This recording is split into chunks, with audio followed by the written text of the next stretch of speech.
Hello everyone, so welcome back to the channel. So बच्चे लोग, आपकी काजल मैम स्वागत करती है आपका आपके अपने इस चैनल के ऊपर।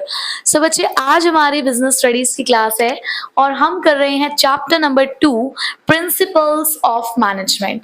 और इस प्रिंसिपल्स ऑफ मैनेजमेंट के अंदर हम लोगों ने हेनरी फ्योल के प्रिंसिपल्स पढ़ने शुरू किए हैं।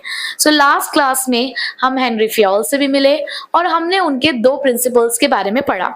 सो आज हम पढ़ते हैं इनके कुछ और प्रिंसिपल्स के बारे में।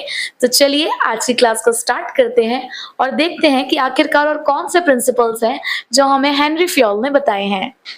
सो हमारा तीसरा प्रिंसिपल है डिसिप्लिन। डिसिप्लिन डिसिप्लिन जिस चीज को हमने अपनी पूरी जिंदगी फॉलो नहीं किया, फ्योल उसे पढ़वा कर ही मानेंगे। पता है बच्चे, तो आपने पूरी जिंदगी इग्नोर किया ना, ये वही चीज है जो आपको सक्सेस दिलवा सकती है। आपकी सक्सेस की चाबी आपके हाथ में ही है, बस आपको पता नहीं है कि उस ताले को खोलना कैसे है। और उस ताले को खोलने का पहला रास्ता ये डिसिप्लिन ही है। अगर आप अपनी जिंदगी में डिसिप्लिन्ड हो अपनी पढ़ाई के लिए, अपने ड्रीम्स के लिए, तो आपको आपकी मंजिल तक पहुंचने से कोई नहीं रोक सकता। ठीक है। सो फ्योल का भी कुछ ऐसा ही मानना था, तो उन्होंने भी डिसिप्लिन नाम का एक प्रिंसिपल बना दिया और कहा कि चलो भाई, इसे भी देखो कि किसी भी ऑर्गेनाइजेशन में डिसिप्लिन कितना जरूरी होता है। सो अगर मैं आपसे पूछूं कि डिसिप्लिन क्या है, तो हम सभी का यही जवाब होगा कि डिसिप्लिन का मतलब क्या होता है? किसी भी जगह के नियम और कानून का पालन करना इज डिसिप्लिन। बिल्कुल सही बात है। आप अपने स्कूल जाते हैं तो आपके स्कूल के भी कुछ रूल्स और रेगुलेशंस हैं, जैसे कि टाइम पर स्कूल पहुंचना है, आपको स्कूल यूनिफॉर्म पहन के स्कूल पहुंचना है, आपको टाइम से टीचर ने जो आपको वर्क दिया है उसको कंप्लीट करना है, मार्क्स अच्छे लेकर आने हैं, किसी से लड़ाई झगड़ा नहीं करना, टीचर्स की रिस्पेक्ट करनी है, एंड सो ऑन। और भी बहुत सारी चीजें इसके अंदर आ जाती हैं। तो हर ऑर्गेनाइजेशन के अपने कुछ रूल्स और रेगुलेशंस होते हैं और हर किसी को जो उस ऑर्गेनाइजेशन में काम करता है उन नियमों का पालन करना चाहिए। तो फ्योल ने भी सबसे पहली लाइन हमें यही बताई कि डिसिप्लिन का मतलब क्या है? It refers to the obedience to the rules and regulations of the organisation. यानी कि जिस भी ऑर्गेनाइजेशन में हम काम करते हैं, उस ऑर्गेनाइजेशन के जो रूल्स और रेगुलेशन है, अगर हम उसका पालन करते हैं तो वो डिसिप्लिन है। बिल्कुल सही बात है। बट फ्योल की कहानी सिर्फ यहां तक ही आकर खत्म नहीं हुई थी। अगर इतना ही आसान होता तो बात ही क्या थी। फ्योल ने हमें डिसिप्लिन के बारे में कुछ और बातें भी बताई। तो चलिए पहले इसको एक एग्जांपल से समझते हैं। तो आपने अपने पेरेंट्स के सामने एक दिन एक डिमांड करी कि मम्मी पापा, मुझे ना एक आईफोन दिला दो, या मुझे ना ये बुलेट बाइक दिला दो, या मुझे ना एक कार दिला दो। तो आपने कहा बिल्कुल दिला देंगे बच्चे। अरे किसके लिए कमा रहे हैं यार, तुम लोगों के लिए तो कमा रहे हैं, तुम्हें नहीं देंगे तो और किसको देंगे। आप तो बड़े खुश हो गए कि अरे वाह, बढ़िया सी कार मिलने वाली है, या फिर बुलेट मिलने वाली है, या फिर आईफोन मिलने वाला है। लेकिन आपके मम्मी पापा ने आपके सामने एक एग्रीमेंट रखा, एक शर्त रखी कि बच्चे जो आप कह रहे हो आपको मिल जाएगा, लेकिन हमारी एक शर्त है। उसके लिए आपको हमसे वादा करना होगा कि आप अपने क्लास 12th में अच्छे से पढ़ाई करेंगे और 85% अबव मार्क्स हमें लाकर दिखाएंगे। और जिस दिन आपने 85% मार्क्स हमें लाकर दिखा दिए, उस दिन अगर आपने बुलेट मांगी है तो बुलेट की चाबी आपके हाथ में आ जाएगी, कार मांगते हो कार की चाबी आ जाएगी, लेटेस्ट आईफोन का मॉडल मांगते हो तो वो मिल जाएगा। जो आप कहेंगे वो हम आपको देंगे, लेकिन उससे पहले आपको यहाँ पर 85% अबव मार्क्स लाकर दिखाने होंगे। सो पिताजी और माताजी ने एक बहुत ही बढ़िया शर्त रख दी सामने, है ना। तो अब यहाँ पर एक बात बताओ, क्या आप दोनों, आपके माता पिता और आप, पेरेंट्स और आप लोग एक एग्रीमेंट में आए हो। इस एग्रीमेंट के अंदर जो बातें हैं वो आप दोनों को ही क्लियर है ना। आप दोनों को ही ये बात पता है, पेरेंट्स को ये पता है कि उनको आपकी कौन सी शर्तों को पूरा करना है। एट द सेम टाइम आपको भी ये पता है कि उन्होंने आपके सामने क्या कंडीशन रखी है जिसके बाद आपको आपका सामान मिलेगा। ये बातें आप दोनों को क्लियर भी हैं और दोनों के फेवर में भी है। ऐसा तो नहीं है कि कोई एक अनफेयर एडवांटेज में है, यार वो तुमसे क्या मांग रहे हैं, आपके काम से रिलेटेड चीज ही मांग रही है ना। वो यही तो कह रहे हैं कि तुम पढ़ाई तो करते हो, पढ़ाई में 85% अब मार्क्स ले आओ तो हम आपको आपकी पसंद की चीज दे देंगे। ठीक है, दोनों के लिए फेयर है। प्लस अब यहाँ पर जो आपके पेरेंट्स हैं वो आपके उस टारगेट तक पहुंचने के लिए, यानी कि 85% उन्होंने कह दिया, इसका मतलब ये नहीं है कि वो आपकी मदद नहीं कर रहे हैं वहां तक पहुंचने में, वो आपकी पूरी मदद करते हैं। आपको जो रिसोर्स चाहिए होता है वो ला के देते हैं, आपको जिस टीचर से गाइडेंस चाहिए होती है वो टीचर्स के लिए भी वो टीचर आपके लिए अरेंज करते हैं। मतलब हर एक फैसिलिटी वो आपको प्रोवाइड कर रहे हैं to achieve that target. That means वो कितने अच्छे हैं ना। चलो ये भी बहुत अच्छी बात हो गई। तीसरा, पर उन्होंने एक बात और बोली कि भाई देखो, अगर 85% मार्क्स नहीं आए तो आपकी शर्तें मानी नहीं जाएंगी, और ये जो तुम ऑलरेडी एक स्कूटी लेकर बैठे हुए हो ना बच्चे, तो ये आपसे छीन ली जाएगी, ये सोच लीजिएगा। यानी कि कुछ ना कुछ इसके ऊपर पेनल्टी भी है कि दोनों में से जो जो भी पीछे हटा तो उसको पेनल्टी भरनी पड़ेगी। अगर पेरेंट्स पीछे हटे तो पेरेंट्स को भी भरनी पड़ेगी, एक की जगह पे दो चीज दिलवानी पड़ेगी। अगर बच्चा पीछे हटा तो बच्चे को भी पेनल्टी भरनी पड़ेगी। यानी कि यहाँ पर हम देख रहे हैं कि कुछ बातें बताई जा रही हैं उस एग्रीमेंट के बारे में। तो फ्योल ना इन्हीं सब चीजों पे ही फोकस करते थे। देखो, अब मैंने जो आपको ये एग्जाम्पल दिया, इसी में ही हमारा पूरा प्रिंसिपल छुपा था। देखो, सो फ्योल कहते थे कि डिसिप्लिन के अंदर होने चाहिए क्लियर एंड फेयर एग्रीमेंट्स। अब यहाँ पर क्लियर एंड फेयर से मतलब क्या है? क्लियर का मतलब है कि ये जो एग्रीमेंट है ये दोनों पार्टीज को पूरी तरीके से समझ आया हो, यानी कि दोनों पार्टीज के लिए उस एग्रीमेंट का मीनिंग सेम होना चाहिए। ऐसा ना हो कि वर्कर्स कुछ और समझ रहे हैं और मैनेजमेंट कुछ और समझ रहा है। दोनों को सारी टर्म्स और कंडीशन पूरी तरीके से क्लियर हो। फेयर मतलब दोनों पार्टीज के फेवर में होना चाहिए। कोई भी एग्रीमेंट अगर किसी एक पार्टी को फेवर कर रहा है तो वो सही नहीं है, तो वो डिसिप्लिन चीज नहीं है। तो उन्होंने कहा कि क्लियर और फेयर एग्रीमेंट्स होने चाहिए। देखा, आपके और पेरेंट्स के बीच में हुआ था ना एग्रीमेंट। दूसरा, good superior at all the levels. वो सुपीरियर्स आपकी मदद करते हैं। हमारे हर लेवल के सुपीरियर्स अच्छे होने चाहिए जो अपने वर्कर्स के साथ टाइम टू टाइम चलें, वो उनकी मदद करें उन टारगेट्स को अचीव करने में, उन रूल्स और रेगुलेशंस को फॉलो करने में भी उनकी मदद करें। तो ऐसे सुपीरियर्स होने चाहिए। ठीक है जी। उसके बाद जुडिशियस एप्लीकेशन ऑफ पेनल्टीज, और जो यहाँ पर लिखी हुई बातों को नहीं मानेगा, जो नियम और कानून का पालन नहीं करेगा, भाई उसको पेनल्टी भरनी पड़ेगी। बिल्कुल हुई ना वही बात कि भाई आप और आपके पेरेंट्स एग्रीमेंट में आए, क्लियर है, आपको दोनों को सभी बातें क्लियर है, फेयर है, दोनों के फेवर में भी है, प्लस आपके पेरेंट्स आपकी मदद कर रहे हैं, वो आपके सुपीरियर ही है ना, तो वो अच्छे हैं। और भैया दोनों में से जो मुकरा अपनी बात से, उसको पेनल्टी भरनी पड़ेगी। So this is discipline according to Fayol. तो आपको समझ आ चुका होगा कि फ्योल ने तीन कौन सी बातें कही? Clear and fair agreements, good superior at all the levels, and judicious application of penalties। चलिए ऑर्गेनाइजेशन के एग्जाम्पल के साथ समझते हैं। तो अब इसे अगर हम ऑर्गेनाइजेशन के एग्जाम्पल से समझे तो देखिए, एक तरफ है हमारे पास लेबर यूनियन और दूसरी तरफ है हमारी मैनेजमेंट। ठीक है, दोनों एक एग्रीमेंट में आते हैं। क्या होता है कि कंपनी ना बहुत टाइम से लॉस में जा रही होती है, तो अब कंपनी को लॉस से बाहर निकालने के लिए हमें अपने वर्कर्स की मदद चाहिए थी। तो मैनेजमेंट जाती है अपने वर्कर्स के पास ये कहने के लिए कि देखो, हम और आप एक ही तो हैं, एक ही जगह पर हम काम करते हैं, हम सभी का एक ही मकसद है कि हमारी कंपनी जो है वो लॉस से बाहर आ जाए, क्योंकि जिस दिन कंपनी लॉस से बाहर आ जाएगी उससे फायदा हम सभी को होगा, क्योंकि जितना अच्छा प्रॉफिट होगा उतनी अच्छी पे भी दी जाएगी। तो वो कहते हैं कि ऐसा करो, आप हमारे साथ एक एग्रीमेंट में आ जाओ कि जब तक कंपनी लॉस से बाहर नहीं आ जाती, आप हमारे लिए कड़ी मेहनत से हमारे साथ काम करो, पर हमसे कोई एडिशनल पेमेंट डिमांड मत करो। क्या कहा मैनेजमेंट ने वर्कर से कि जब तक कंपनी लॉस से बाहर नहीं आ जाती, प्लीज आप हमारे लिए थोड़ा सा एक्स्ट्रा वर्क कर दीजिए, लेकिन हमसे कोई एडिशनल पेमेंट मत मांगिएगा। तो वर्कर्स एग्री हो गए, ठीक है कोई बात नहीं। पर मैनेजमेंट ने भी अपनी तरफ से एक प्रॉमिस किया कि जिस दिन कंपनी लॉस से बाहर आ जाएगी, हम आपकी वेजेस को इंक्रीज कर देंगे, यानी कि आपने जो कड़ी मेहनत करी है हमारे साथ, हम आपको उसकी भरपाई करके देंगे। तो यहाँ पर मैनेजमेंट और वर्कर्स भी एक एग्रीमेंट में आए। दोनों ने एक एक कमिटमेंट किया अपने अपने पार्ट पे, जहां पर लेबर यूनियन ने कहा कि हम ओवर टाइम करने को तैयार हैं, हम ओवर टाइम करेंगे और हम आपसे किसी भी तरीके की कोई एडिशनल पेमेंट नहीं मांगेंगे जब तक कि हमारी कंपनी लॉस से बाहर नहीं आ जाती। जब तक कंपनी लॉस से बाहर नहीं आएगी, हम आपसे एक्स्ट्रा कुछ नहीं मांगेंगे। ठीक है, ये इनका वादा था। इसी तरीके से मैनेजमेंट ने भी एक वादा किया, management promise to increase the wages when the mission is accomplished. Management ने भी कहा कि बिल्कुल जिस दिन हमारी कंपनी लॉस से बाहर आ जाएगी हम आपकी वेजेस को इंक्रीज कर देंगे। तो यहां डिसिप्लिन क्या कहता है, यहां डिसिप्लिन कहता है that both should honour their commitments, दोनों को अपने किए हुए वादों को पूरा करना होगा, दोनों ने एक दूसरे के साथ जो कमिटमेंट किया है उसको पूरा करना होगा।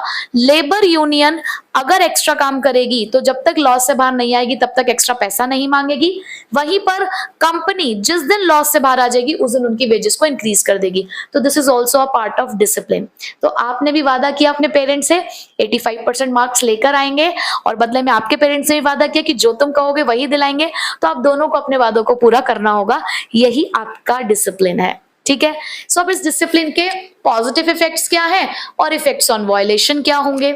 सो भाई पॉजिटिव इफेक्ट्स तो यही कि भाई स्मूथ एंड सिस्टमैटिक फंक्शनिंग होगी, जहां आप डिसिप्लिन से काम करेंगे तो वहां किसी भी तरीके की कोई रुकावट नहीं आएगी, आपका ऑर्गेनाइजेशन फटाफट काम करता चला जाएगा।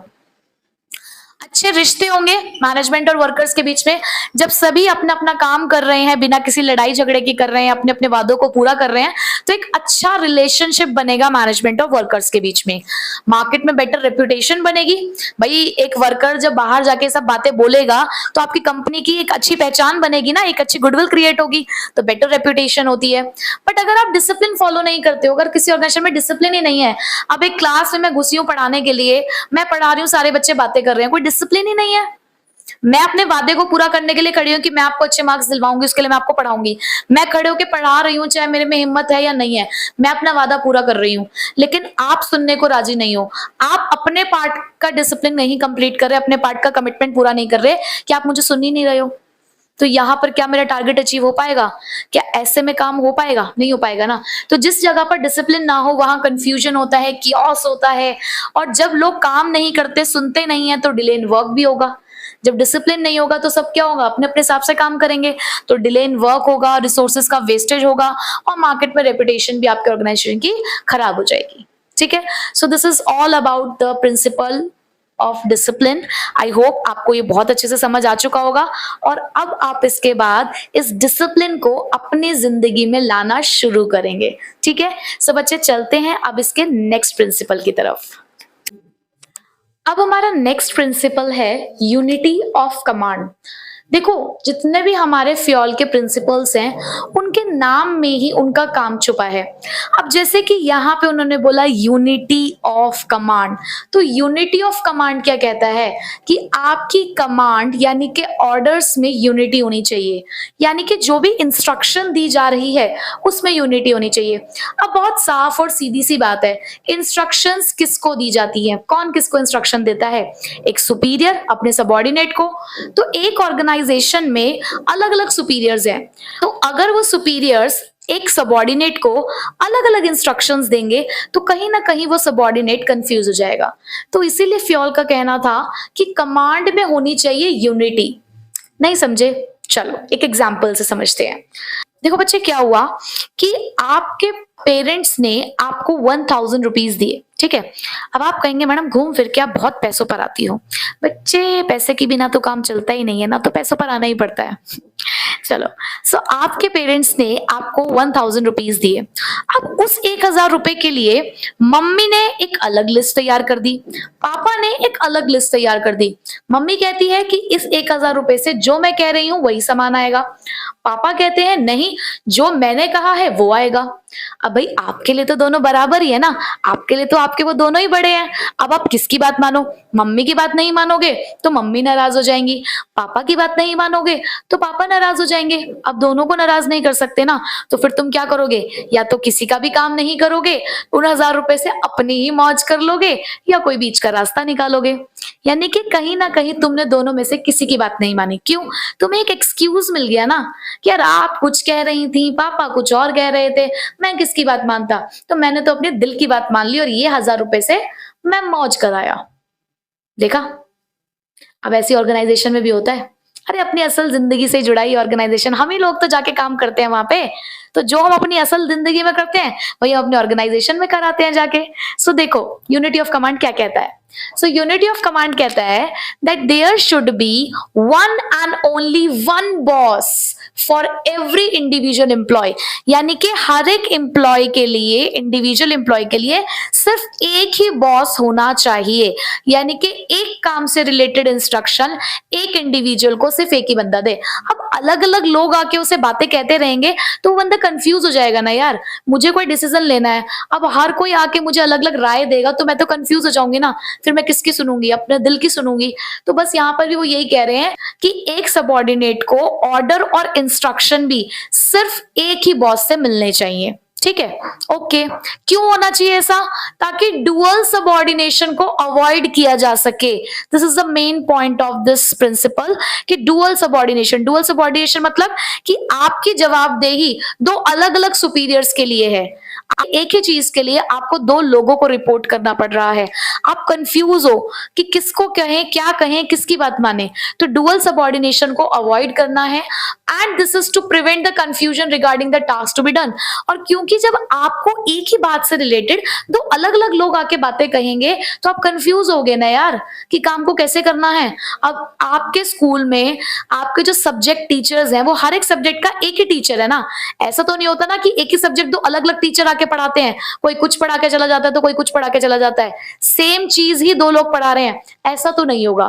क्योंकि अगर ऐसा होने लग गया तो भाई देखो हर किसी का पढ़ाने का तरीका अलग है, तो कहीं ना कहीं हो सकता है कि आप कंफ्यूज हो जाओ। ठीक है, so this principle resembles the military organisation. तो unity of command military organisation में सबसे ज्यादा फॉलो किया जाता है, क्योंकि वहां पर उस पूरी टीम का एक हेड बना दिया जाता है और वो पूरी टीम अपने उस एक हेड को फॉलो करती है, यानी कि वहां पर कमांड में है यूनिटी। ठीक है, तो चलो एक ऑर्गेनाइजेशन के एग्जांपल से समझते हैं इसको। तो ये है हमारा बेचारा एक सेल्समैन जो कि है किसी कंपनी का सबऑर्डिनेट। अब उसके ऊपर उसके दो ये सुपीरियर, एक है हमारा फाइनेंस मैनेजर और एक है हमारा मार्केटिंग मैनेजर। अब क्या हुआ कि हमारी सेल्स कम होने लगी थी। अब जब सेल्स कम होने लगी थी तो पहले मार्केटिंग मैनेजर आता है सेल्समैन के पास और वो कहता है कि ऐसा करो, सेल्स को बढ़ाने के लिए डिस्काउंट देना शुरू करो, जब आप कस्टमर के साथ डील करते हो तो डिस्काउंट दो। तो सेल्समैन ने कहा मैनेजर जी कितना डिस्काउंट देना है? आपने कहा 10% का डिस्काउंट दे दो और डील को नेगोशिएट कर लेना, 10% का आप डिस्काउंट दे सकते हो। उसने कहा ठीक है। 5 मिनट बाद ये फाइनेंस मैनेजर साहब दौड़े दौड़े आए और कहते अरे तुम्हें पता है सेल्स कम हो रही है? उसने कहा हाँ जी बिल्कुल कम हो रही है, ऐसा करो कस्टमर को डिस्काउंट दे दो। उन्होंने कहा जी कितना? 5%, इससे ज्यादा हम अफोर्ड नहीं कर पाएंगे डिस्काउंट देना, इतना डिस्काउंट नहीं देना है कि तुम बांट दो, सिर्फ 5% का डिस्काउंट दोगे। और अपनी बात कहकर वो भी चल दिए। दोनों ही सुपीरियर अपनी अपनी बात कहकर चल दिए। काम क्या था? सेल्स बढ़ानी थी। एक ने कहा 10% का डिस्काउंट दो, दूसरे ने कहा 5% का डिस्काउंट दो। अब ये बेचारे कंफ्यूज हो गए कि यार किसकी बात मानूं, जिसकी नहीं मानूंगा वही आके मुझे सुनाएगा, दोनों ही सुपीरियर है मेरे लिए, तो किसकी बात मानूं? तो कहीं ना कहीं अपना बीच का रास्ता निकालेगा या अपने ही अकॉर्डिंग डील को नेगोशिएट कर जाएगा। तो कल को जब ये इससे आकर पूछेंगे तो इसके पास एक एक्सक्यूज होगा कि भाई मुझे तो मार्केटिंग मैनेजर ने कहा था, और दूसरे मैनेजर को कहेगा कि मुझे फाइनेंस मैनेजर ने कहा था। तो बस निकल गया बीच का रास्ता। तो यहाँ पर क्या आप डिसिप्लिन भी मेंटेन कर पाए? नहीं। क्या यहाँ पर अथॉरिटी का मिसयूज नहीं हुआ? बिल्कुल हुआ। क्यों हुआ? क्योंकि यहां पर आपने यूनिटी ऑफ कमांड को वायलेट किया। सो this is the true example of violation of unity of command.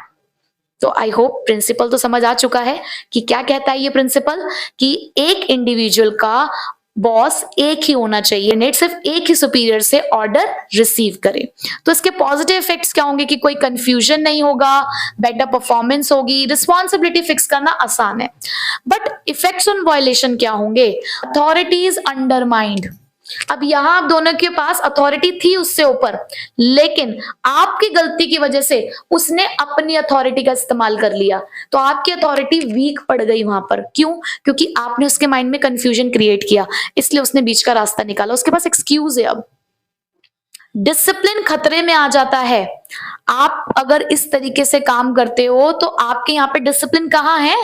वो कर रहा है ना अपनी मनमानी, फिर तो डिसिप्लिन खतरे में आ जाता है। स्टेबिलिटी हिल जाती है ऑर्गेनाइजेशन की, कहीं स्टेबिलिटी नहीं रहेगी। क्यों? क्योंकि वो सबके पास हर सबऑर्डिनेट के पास एक एक्सक्यूज होगा कि तुम कुछ और कह रहे हो, तुम कुछ और कह रहे हो, तुम सुपीरियर्स में ही यूनिटी नहीं है तो हम में कहां से आएगी। तो यहाँ पे स्टेबिलिटी आपकी हिल सकती है, खतरे में आ सकती है, और वही कंफ्यूजन तो क्रिएट हो ही रहा है। ठीक है, सो आई होप आपको यूनिटी ऑफ कमांड भी समझ आ चुका होगा। तो हैं अब इसके अगले प्रिंसिपल की तरफ। अब हमारा अगला प्रिंसिपल है यूनिटी ऑफ डायरेक्शन। अब ये यूनिटी ऑफ डायरेक्शन क्या कहता है, चलो नाम से बताओ इसका काम। यूनिटी ऑफ डायरेक्शन यानी कि जिस दिशा में हम लोग चल रहे हैं वो दिशा में एकता होनी चाहिए। अब देखो एक ही ऑर्गेनाइजेशन में कितने सारे लोग काम करते हैं ना, अब वो सारे ही लोग अगर अलग अलग जगह पर चलेंगे तो कैसे काम चलेगा, तो उनकी डायरेक्शन में यूनिटी लानी होगी। चलो पहले इसके लिए भी आपको एक एग्जाम्पल देती हूँ। देखो जब आप सभी लोगों ने क्लास 11th में एडमिशन लिया तो आपके स्कूल वालों ने एक रजिस्टर मेंटेन किया, और जितने भी बच्चे क्लास 11th में एडमिशन लेते जा रहे थे वो उस रजिस्टर में उन सभी का नाम लिखते जा रहे थे। अच्छा जी, 1 आया, 2 आया, 3 आए, ऐसे 50, 100, 150, 200, 300 की टैली हमारी कंप्लीट हुई। अब क्या 300 बच्चों का मकसद एक ही था क्लास 11th में एडमिशन लेने का? भाई क्लास 9th है, 10th है, उसमें सबका सिलेबस सेम होता है, उसमें कोई स्ट्रीम नहीं होती, कोई सब्जेक्ट वेरिएशंस नहीं होती, तो सब एक साथ पढ़ लेते हैं। लेकिन क्लास 11th में किसी को अकाउंटेंसी पढ़ना है तो किसी को बायोलॉजी पढ़ना है, किसी को केमिस्ट्री पढ़ना है तो किसी को पॉल साइंस पढ़ना है, किसी को हिस्ट्री पढ़ना है तो किसी को इकोनॉमिक्स पढ़ना है। तो भाई यहाँ तो सब्जेक्ट वेरिएशन है। यहाँ पर तो हमें ह्यूमैनिटी, साइंस और कॉमर्स इस बेसिस पर बच्चों को बांटना है। तो हमने क्या किया, हमने उस 300 की लिस्ट में से ये छाटा कि कौन कौन से बच्चे accountancy, business studies, economics, English, mathematics या आईपी यानी कि इस तरीके के सब्जेक्ट्स को डिमांड कर रहे हैं, और वो कौन से बच्चे हैं जो biology, physics, chemistry, mathematics, English ये डिमांड कर रहे हैं, और वो कौन से बच्चे हैं जो history, geography, pol science, economics, English, education कुछ इस तरीके के सब्जेक्ट्स को डिमांड कर रहे हैं। यानी कि हमने यहाँ पर कुछ ग्रुप्स बनाए। हमने देखा कि जो बच्चे ह्यूमैनिटीज के सब्जेक्ट्स को डिमांड कर रहे हैं हमने उनको ह्यूमैनिटी ग्रुप्स में डाल दिया, जो बच्चे कॉमर्स के सब्जेक्ट्स को डिमांड कर रहे थे उनको कॉमर्स के ग्रुप में डाल दिया, जो साइंस सब्जेक्ट्स को डिमांड कर रहे थे उनको साइंस के ग्रुप में डाल दिया। अब जब हमने ये ग्रुप्स बनाए तो हर एक ग्रुप का अपना एक गोल हुआ ना। साइंस लेने के पीछे आपका अपना एक गोल होगा, इसी तरीके से किसी का कॉमर्स लेने के पीछे अपना एक गोल होगा, किसी का ह्यूमैनिटीज लेने के पीछे अपना एक गोल होगा। सबके अपने अपने गोल है। तो जिनके सिमिलर गोल्स थे कि यार मुझे साइंस की फील्ड में जाना है तो आपने उनको साइंस में डाला ना, जिनका था कि भाई मुझे फाइनेंस की फील्ड में जाना है आपने उनको कॉमर्स में डाला, जिनका था कि यार मुझे ह्यूमैनिटीज की फील्ड में जाना है आपने उनको उस ग्रुप में डाला। तो आपने क्या करा, सिमिलर नेचर ऑफ एक्टिविटीज देखी, आपने सेम ऑब्जेक्टिव देखे कि यार ये साइंस वाला बंदा है, इसको साइंस का काम करना है तो उसको साइंस ग्रुप में डाल दो। तो ये 50 बच्चे ऐसे हैं जो जिनका ऑब्जेक्टिव सेम है कि ये साइंस की फील्ड में जाना चाहते हैं, तो आपने उनको अलग डाल दिया। तो अब ये आपने डिवीजन कैसे किया, आपने देखा सबके ऑब्जेक्टिव क्या क्या है। भाई जिसका ऑब्जेक्टिव साइंस की फील्ड में जाने का है आपने उसे साइंस ग्रुप में डाला है ना, जिसका ऑब्जेक्टिव कॉमर्स की फील्ड में जाने का आपने उसको कॉमर्स ग्रुप में डाला है, जिसका ऑब्जेक्टिव ह्यूमैनिटीज की फील्ड में जाने का आपने उसको ह्यूमैनिटीज में डाला है। तो आपका ये जो क्लासिफिकेशन का क्राइटेरिया रहा कि ये किस बेसिस पे रहा, ऑब्जेक्टिव्स के बेसिस पर, सेम ऑब्जेक्टिव के बेसिस पर। और फिर इन्हीं सबके ग्रुप्स के आपने हेड बना दिए। अब हेड कौन होते हैं, वही आपके क्लास टीचर्स और अपने अपने सब्जेक्ट के सब्जेक्ट टीचर्स। तो यानी कि आपने यहाँ पर क्या किया, आपने यहाँ पर एक हेड बनाया। हेड मतलब कि आपने एक ग्रुप बनाया, उस ग्रुप के ऊपर एक इंचार्ज दिया और उन ग्रुप में रहने वाले सभी लोगों का जो ऑब्जेक्टिव है वो एक ही है। लेकिन अलग अलग ग्रुप ऑब्जेक्टिव्स हो सकते हैं, लेकिन इन सभी ग्रुप्स का एक कॉमन ऑब्जेक्टिव है, विच इज कि हमें क्लास 12th को क्लियर करना है बहुत ही अच्छे मार्क्स के साथ। अपना इंडिविजुअल ऑब्जेक्टिव सभी ग्रुप्स का है बट एक कॉमन ऑब्जेक्टिव भी है। So this is unity of direction. Unity of direction आपको एक दिशा देता है। देखो क्या कहा गया यूनिटी ऑफ डायरेक्शन में, that each group of activities having the same objective. यानी कि जितने भी आपने ग्रुप बना रखे, जितने भी ग्रुप ऑफ एक्टिविटीज है आपके पास जिनके सेम ऑब्जेक्टिव है, must have one head and one plan. उनका एक हेड और एक ही प्लान होना चाहिए। जैसे कि हमारे ऑर्गेनाइजेशन में 30 लोग हैं, सपोज करो हमारे ऑर्गेनाइजेशन में कोई 30 लोग हैं।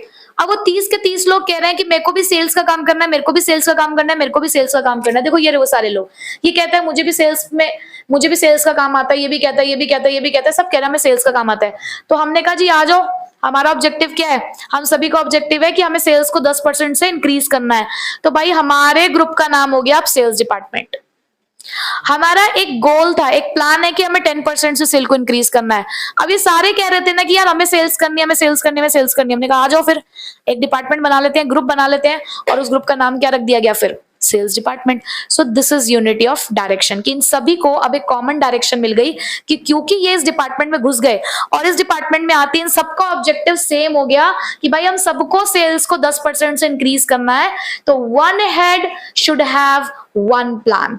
तो this is unity of direction, जो आपको एक कॉमन डायरेक्शन देता है। ठीक है जी। So it prevents the overlapping of activities, यानी कि अब एक का काम किसी दूसरे के काम में टांग नहीं अड़ाएगा।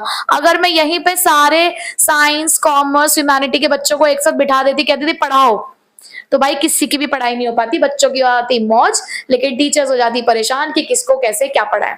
कहीं ना कहीं बच्चों का भी नुकसान था कि भाई पढ़ाई नहीं हो पाती। क्यों? क्योंकि बायोलॉजी की टीचर जब सारे बच्चों को पढ़ा रही है, जिसको बायोलॉजी में इंटरेस्ट नहीं है वो भी वहां बैठा हुआ है, तो वो बायोलॉजी पढ़ के क्या करेगा, है ना।